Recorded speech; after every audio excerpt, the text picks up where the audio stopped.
Hello. जी, हाँ जी। मैं hospital के रिसेप्शन से बोल रहा हूँ सर। कहाँ से बोल रहे हैं? आप जी बोल रहे हो ना? हाँ हाँ, बताइए। आपकी दीदी यहाँ पे अभी आई थी हॉस्पिटल।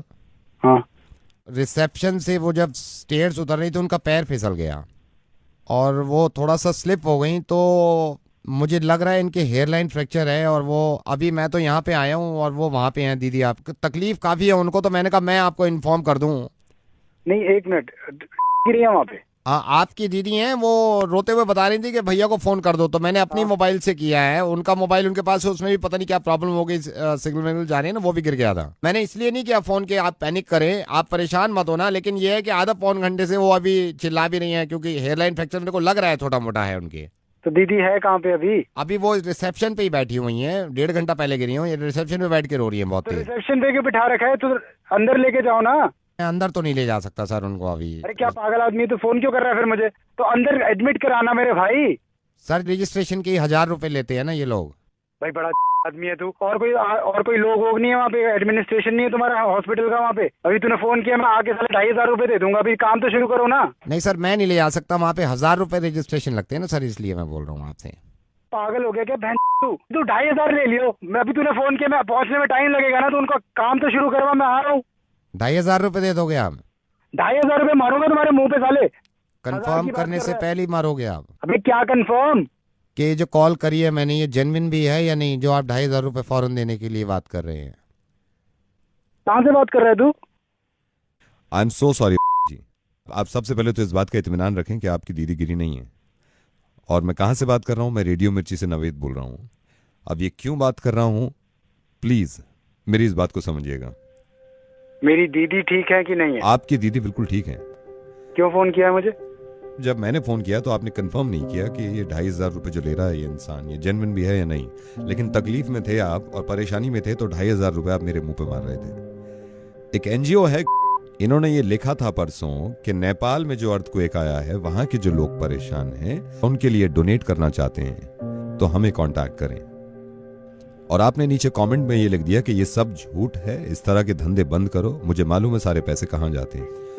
आपने कमेंट में ये तक भी लिख दिया, ये मेरा नंबर है, मुझसे पैसे निकलवा सकते हो तो निकलवा के देखो।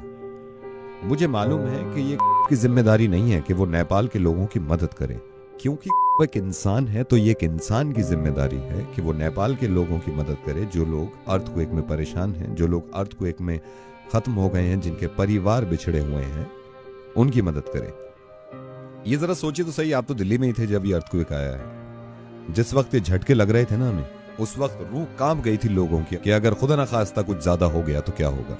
ये हम सबको मालूम है कि हम नेचर से, कुदरत से लड़ नहीं सकते। ये किसी के हाथ में नहीं था अर्थक्वेक रोकना, लेकिन हम सबके हाथ में है उन लोगों की मदद करना, चाहे वो दुनिया में कहीं भी हों, जो इस हादसे का शिकार हैं, जिनको मदद की जरूरत है। ये मैंने पता किया है नेपाल फोन करके, वहां पे बहुत सारे छोटे बच्चे ऐसे हैं जिनके माँ बाप मलबे में दब गए हैं और मर गए हैं। आपको मालूम है वो बच्चे अपने माँ बाप तक को याद नहीं कर रहे, क्योंकि भूख लग रही है उनको, क्योंकि खाना खाना है उनको, क्योंकि चोट लगी हुई है उनको। मुझे मालूम है कि आपने कोई बुरा काम नहीं किया, ये इंसान की मर्जी होती है कि वो किसी की मदद करे या ना करे, लेकिन कम से कम एक ऐसा एनजीओ जो कि ऑथेंटिक है, जो कि नेक काम कर रहे हैं, अगर वो लिखते हैं कि नेपाल के लोगों की मदद करें, तो अगर हम उनको बढ़ावा भी नहीं दे रहे तो कम से कम ये तो ना करें कि हम ये लिख दें कि झूठ बोलना बंद करो और अपने आप पैसे कमाने बंद करो। एक बात सोचिए जरा, जब अर्थक्वेक आता है या ऐसी कोई परेशानी होती है, तो मेरे हिसाब से सबसे करीबी जो है एक दूसरे की मदद करने के लिए वो पड़ोसी होता है। आपके फ्लैट के बराबर वाले भाग के आ जाते हैं कि आप ठीक ठाक हैं या नहीं, तो ये भी पड़ोसी है नेपाल। और जरूरी नहीं है कि पड़ोसी हो, दुनिया में कहीं भी इंसान अगर परेशान हो तो हमें मालूम है कि हमें मदद करनी चाहिए, और आप करते हैं। लेकिन आपने थोड़ा सा गलत किया कि इस तरह का कमेंट लिख दिया कि आप पैसे कमाना बंद करिए। हो सकता है दुनिया में इस तरह के लोग हों जो इनके नामों पर पैसा कमाना चाहते हैं और खाना चाहते हैं, तो उनके अमाल उनके साथ हैं और उनका जवाब इस चीज का देना होगा। लेकिन हम ये सोचने लगे कि सारे ही झूठे हैं और कुछ करें ना, तो अर्थक्वेक की कोई खास दुश्मनी नहीं थी नेपाल से।